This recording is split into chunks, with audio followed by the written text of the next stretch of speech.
Hello everyone, this is Irsa Baloch from Fabrius Education, and this video is about analysis of a poem Tiny Feet, which was written by Gabriela Mistral.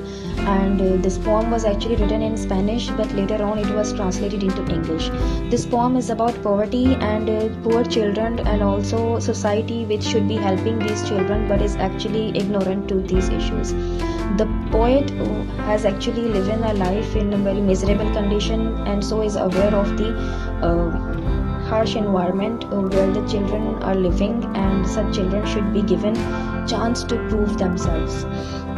But according to the poet, no one cares or tries to protect such children, and people are blind. Seemingly they are blind and cannot see the potential or the progress which the child or these poor children could make, and are actually trying to prove themselves but cannot do, only because of the restrictions or the inhibitions which are provided or which are presented by the society in their way. And a chance should be given to the children, and let's see what adversity could they bring for the whole society, because these children are also part of the society and they should be given the chance.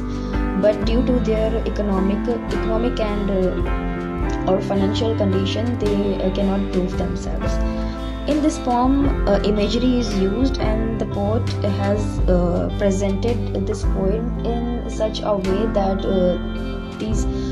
there is so much symbolism in this poem and imagery, and everything is not very clearly told, but due to images and due to the symbols, the reader finds this poem very interesting.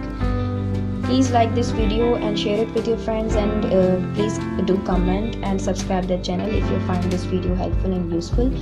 This was a brief analysis of the poem Tiny Feet.